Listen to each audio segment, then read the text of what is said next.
बच्चों, पुष्पी पादपों में लैंगिक जनन पाठ के अंतर्गत अपनी पिछली वीडियोस में हम बात कर चुके हैं कि पुष्पी पादपों में किस प्रकार नर और मादा युग्मक बनते हैं, परागण की क्रिया द्वारा किस प्रकार नर युग्मक पराग कणों के रूप में वर्तिकाग्र पर गिराए जाते हैं, जहां पर पराग कण अंकुरित होते हैं और नर युग्मक पराग नली की सहायता से भ्रूण कोश के अंदर पहुंचाए जाते हैं, जहां पर ये मादा युग्मक यानी अंड कोशिका से मिलते हैं। इस वीडियो में हम निषेचन के बाद होने वाली घटनाओं के बारे में जानेंगे। निषेचन के बाद होने वाली ये घटनाएं बहुत महत्वपूर्ण घटनाएं होती हैं, क्योंकि एक तरीके से यह लैंगिक जनन के कारण होने वाला प्रतिफल होती हैं। निषेचन के बाद पुष्प के दल, बाह्य दल, पुमंग और वर्तिकाग्र गिर जाते हैं। बीजांड बीज में परिवर्तित हो जाता है और अंडाशय फल में परिवर्तित हो जाता है। हमने पिछले वीडियो में देखा द्विनिषेचन और त्रिक संलयन की प्रक्रिया द्वारा एक युग्मनज यानी जायगोट बनता है जो द्विगुणित होता है और एक प्राथमिक भ्रूण पोष कोशिका बनती है जो त्रिगुणित होती है। ये प्राथमिक भ्रूण पोष कोशिका आगे चलकर भ्रूण पोष बनाती है, जिसे एंडोस्पर्म भी कहते हैं। भ्रूण पोष में कार्बोहाइड्रेट, वसा और प्रोटीन के रूप में भोज्य पदार्थ पाया जाता है जो बढ़ते हुए भ्रूण को पोषण प्रदान करता है। बीज के अंकुरण के समय नवोद्भिद को भोजन भी प्रदान करता है। ये 3 प्रकार का होता है। पहला होता है केंद्रकी, जिसमें मुक्त केंद्र की विभाजन पाया जाता है, जैसे नारियल, मक्का, चावल और पॉलीपिटेली वर्ग में। दूसरा होता है कोशिकी भ्रूणपोष, जो कि गैमोपिटेली वर्ग में पाया जाता है। कोशिकी भ्रूणपोष में भ्रूणपोष का केंद्रक विभाजित होता है और विभाजित होने के बाद तुरंत ही कोशिका भित्ति बना लेता है। तीसरा होता है हेलोबियल भ्रूणपोष, जो कि हेलोबियल गण में पाया जाता है। हेलोबियल भ्रूणपोष में पहली बार केंद्रक विभाजित करके भित्ति बनाता है, लेकिन उसके बाद मुक्त केंद्र की विभाजन होता है। अब हम बात करते हैं भ्रूणपोषी और अभ्रूणपोषी बीजों की। अभ्रूणपोषी बीजों को नॉन एल्ब्यूमिनस सीड्स भी कहते हैं और भ्रूणपोषी बीजों को एल्ब्यूमिनस सीड्स भी कहते हैं।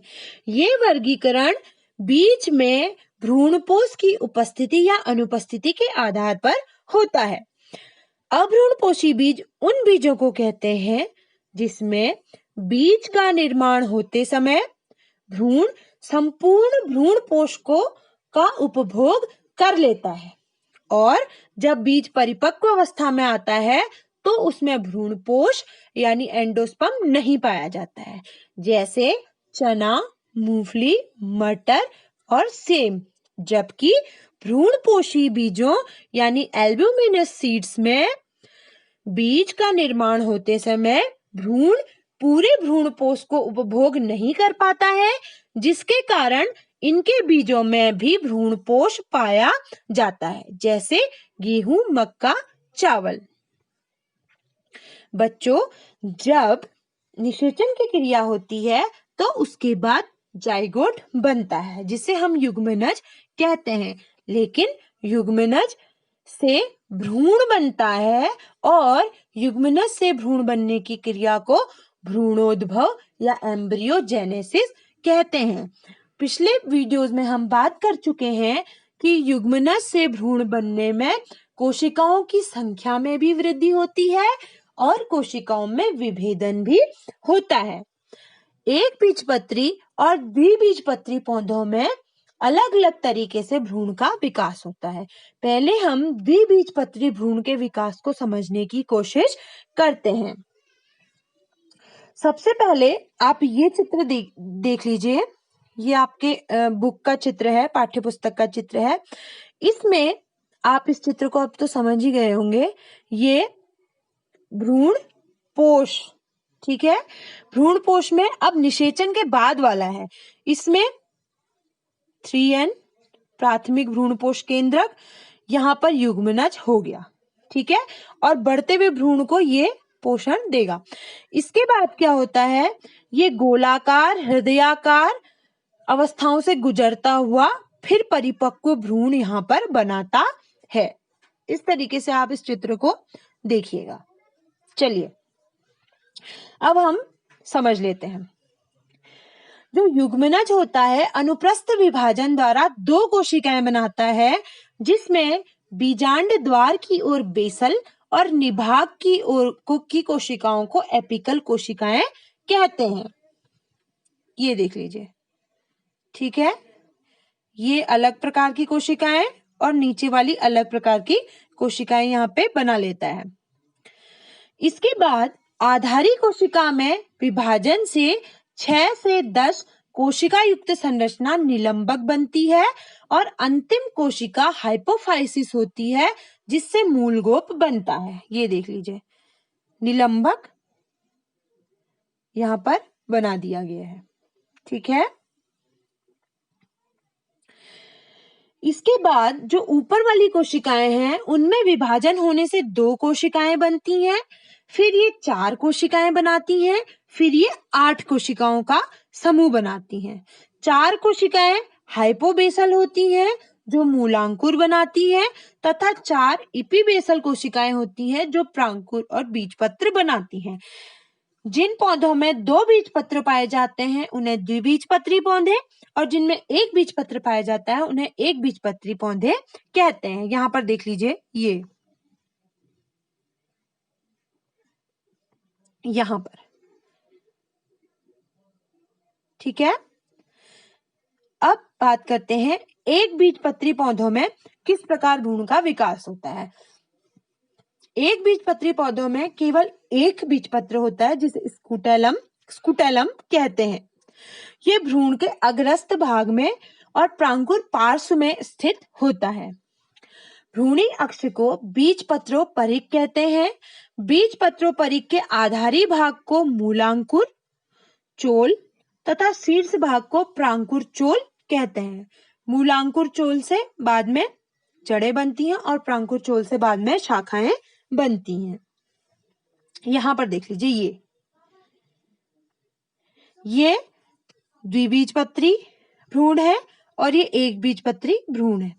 प्रांकुर और मूलांकुर, मूलांकुर के बाहर मूल गोप है, ये बीजपत्राधार है कोटालेडन्स, और ये बीजपत्र है कोटालेडन्स। ठीक है, इसमें ये एकमात्र बीजपत्र जिसको हम स्कुटेलम कहेंगे, ये प्रांकुर चोल जो शाखाएं बनाएगा, ये मूलांकुर चोल जो बाद में जड़ों में बदल जाएगा।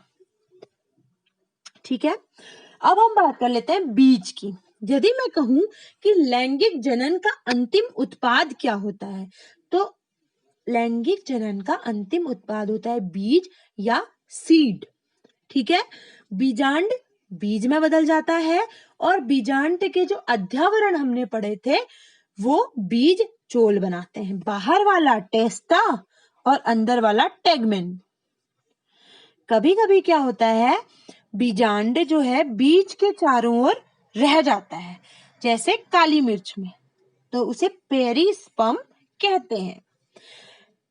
और जो बीज में जो पाया जाने वाला निशान होता है वो होता है हाइलम, और जो छेद होता है वो होता है बीजांड द्वार।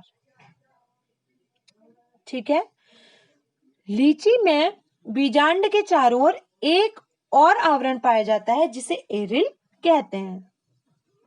ये मैं आपको पिछले वीडियो में भी एक बार बता चुकी हूँ। अब देख लेते हैं, जो बीजांड वृंत होता है वो बीज वृंत बना लेता है निषेचन के बाद। नाभिक जो कि बीज में निशान से होते हैं, अगर आपने चना सोयाबीन आदि को ध्यान से देखा होगा तो निशान से जो होते हैं वो नाभिक होते हैं। अंड जो होता है वो भ्रूण बना देता है। भ्रूण पोष केंद्रक भ्रूण पोष में बदल जाता है। सहायक कोशिकाएं प्रतिमुखी कोशिकाएं विघटित हो जाती हैं। अंड द्वार माइक्रोपाइल वैसा का वैसा ही रहता है बीज में। ठीक है, जो बीजांड का बाहर का आवरण है वो बीज का बाहर का आवरण टेस्टा बनाता है और जो बीजांड का अंदर का आवरण है वो टेगमेन बना देता है। ठीक है, अब हम यहाँ पे थोड़ी सी बात कर लेते हैं बीजों में प्रसुप्ति की। ठीक है, जिसको डोरमेंसी भी कहते हैं। जब पौधे में बीज बन जाता है तो कुछ पौधों में क्या होता है कि बीज बनने के तुरंत बाद हम उसको बोएंगे तो वो अंकुरित नहीं होता है, बल्कि वो एक रेस्टिंग पीरियड में चला जाता है, एक नींद में चला जाता है, जिसे हम बीजों की प्रसुप्ति कहते हैं। ठीक है, क्यों? क्योंकि जब बीज परिपक्व होता है तो उसमें जल की मात्रा धीरे धीरे बहुत कम होने लगती हैं और उसकी उपापचय की क्रियाएं बहुत धीमी हो जाती हैं। जातियों के हिसाब से, पौधों के हिसाब से हर जाति के बीजों की प्रसुप्ति अलग अलग हो सकती है। किसी की कुछ मिनट भी हो सकती है, कुछ महीने हो सकती है या कुछ वर्ष भी हो सकती है। जब ये प्रसुप्ति खत्म हो जाती है, यदि बीज को उचित वातावरणीय दशाएं मिलती हैं, जैसे ताप, आर्द्रता, पोषक तत्व आदि मिलते हैं, तो बीज की प्रसुप्ति टूट जाती है और उसमें अंकुरण हो जाता है। ठीक है, अब बात करते हैं फल की। फल के अंदर बीज होते हैं। ठीक है, फल के अंदर बीज होते हैं। बीज तो हमने पढ़ लिया कि समझ लिया कि बीजांड जो है बीज में परिवर्तित हो जाता है, लेकिन फल जो अंडाशय है उसके परिवर्तित होने से बनता है फल। यानी फल किससे बनते हैं? अंडाशय से बनते हैं। और जो फल का छिलका होता है यानी फल भित्ति होती है वो अंडाशय की भित्ति के परिवर्तित होने से बनती है। अब यहाँ पे एक टर्म आता है असत्य फल या कूट फल किसे कहते हैं। ठीक है, कुछ फलों में जैसे सेब, रसभरी और अखरोट में क्या होता है कि अंडाशय फल को बनाने में भाग नहीं लेता है, यानी ये फल अंडाशय से नहीं बनते हैं। ये फल अंडाशय के अलावा पुष्प के अन्य भागों से बनते हैं, जैसे वर्तिका, वर्तिका और फूला हुआ पुष्पासन आदि भागों से बनते हैं। ऐसे फल जो अंडाशय से नहीं बनते हैं, पुष्प के अन्य भागों से बनते हैं, उन्हें हम असत्य फल कहते हैं। सेब, रसभरी, अखरोट आदि इसके उदाहरण हैं। अब यहाँ पे एक और फलों की बात आती है, अनिषेक फल। ठीक है, अनिषेक फलन पार्थेनोजेनेसिस हम पहले पढ़ चुके हैं। पार्थेनोजेनेसिस क्या होता है? जब बिना निषेचन के फल बनने लगते हैं तो उसे पार्थेनोजेनेसिस हम लोग कहते हैं। अब अनिषेक फलन क्या होता है? जब बिना निषेचन के फल बन जाते हैं तो उसे पार्थेनोजेनेसिस पार्थेनोकार्पी कहेंगे उन फलों को। ठीक है, जो अनिषेक जनन के फलस्वरूप बनते हैं, ऐसे फलों को अनिषेक फल कहते हैं। ये बीज रहित होते हैं, इनमें बीज नहीं होगा। ठीक है, जैसे केला, अंगूर और अनानास। आजकल बिना बीजों के फलों का उत्पादन यानी पार्थेनोकार्पिक फ्रूट्स को हम आर्टिफिशियली भी प्रोड्यूस कर सकते हैं, जैसे NNA आदि हार्मोनों का छिड़काव करके भी हम बीज रहित फलों को पैदा कर रहे हैं। ठीक है, अब यहाँ पे दो बहुत इंपॉर्टेंट टर्म आते हैं, असंग जनन और बहुभ्रूणता। ठीक है, असंग जनन और बहुभ्रूणता। असंग जनन किसे कहते हैं? जब बिना युग्मक संलयन के भ्रूण का निर्माण हो जाता है तो उसे असंग जनन कहते हैं। जब बिना युग्मक संलयन के भ्रूण का निर्माण हो जाता है, जैसे नींबू में, विक्सेसी में, यूफोरबेसी, ऑर्किडेसी कुल में कभी कभी युग्मकों का संलयन नहीं होता है और भ्रूण का निर्माण हो जाता है।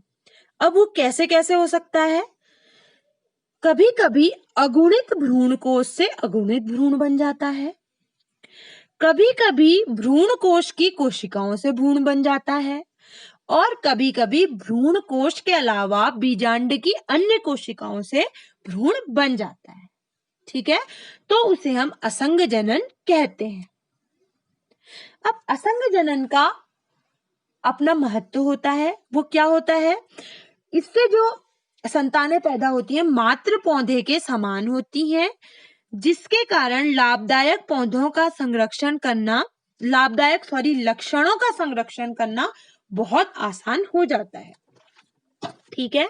उसका एक दूसरा फायदा ये भी है कि जब हम संकर बीजों का प्रयोग करते हैं तो हमें हर बार वो नए लेने पड़ते हैं। ठीक है। लेकिन अगर हम असंग जनन की विधि अपनाएंगे तो संकर बीजों का उत्पादन हमारे लिए सरल हो जाता है। ठीक है। दूसरा यहाँ पे टर्म आता है बहुभ्रूणता या पॉली एम्ब्रियोनी किसे कहते हैं। ठीक है। ल्यूवेनहॉक ने संतरे में देखा कि एक बीज में एक से अधिक भ्रूण उपस्थित हैं। ठीक है। ऐसे ही बहुभ्रूणता का एग्जाम्पल मैंने तंबाकू और एलियम में भी देखा गया। ठीक है। जब बीज में एक या एक से अधिक भ्रूण उपस्थित होते हैं तो उसे बहुभ्रूणता कहा जाता है। अब बहुभ्रूणता कैसे हो सकती है? बहुभ्रूणता हो सकती है या तो युग्मनज का विखंडन हो गया हो, इसलिए एक से अधिक भ्रूण हो गए हो, या भ्रूण कोश की अन्य कोशिकाओं से भ्रूण का निर्माण हो गया हो, या फिर भ्रूण कोश की बाहर की किसी कोशिका से भ्रूण बन गया हो। तो एक बीज में एक से अधिक भ्रूण उपस्थित हो सकते हैं। इसे पॉलीएम्ब्रियोनी या बहुभ्रूणता कहा गया। ठीक है। बहुभ्रूणता के द्वारा इच्छित लक्षणों की प्राप्ति हो सकती है। ठीक है। मूल तंत्र अधिक विकसित होता है इन पौधों का, और ये ओज से भरपूर होते हैं और रोग रहित और स्वस्थ पौधे होते हैं। अब देखिए, आपकी पाठ्य पुस्तक में यहाँ पर आपको कुछ बीजों की संरचना और कुछ आभासी फल यहाँ पर दिए गए हैं। जैसे बहुत यहाँ पर देखिए, जैसे बीज पत्र, चने के बीज को खोल के देखा है, जो दो दिखते हैं वो होते हैं बीज पत्र, और जो बीज का ऐसा स्ट्रक्चर ये ऊपर होता है ये बीजांड द्वार है। ठीक है। वैसे ही बीज का आवरण, इसमें बीज का आवरण आपको दिखाया गया है, भ्रूणपोष और बीज पत्र। ठीक है। मूलाग्र, और ये एक बीज पत्री मक्का का बीज, सेब आभासी फल और स्ट्रॉबेरी आभासी फल। इस प्रकार बीज और फल बनने के साथ साथ ही पुष्पित पौधों में लैंगिक जनन की प्रक्रिया संपन्न होती है। मैं आशा करती हूँ कि मेरे इन वीडियो से आपको पुष्पित पादपों में लैंगिक जनन को समझने में आसानी हुई होगी।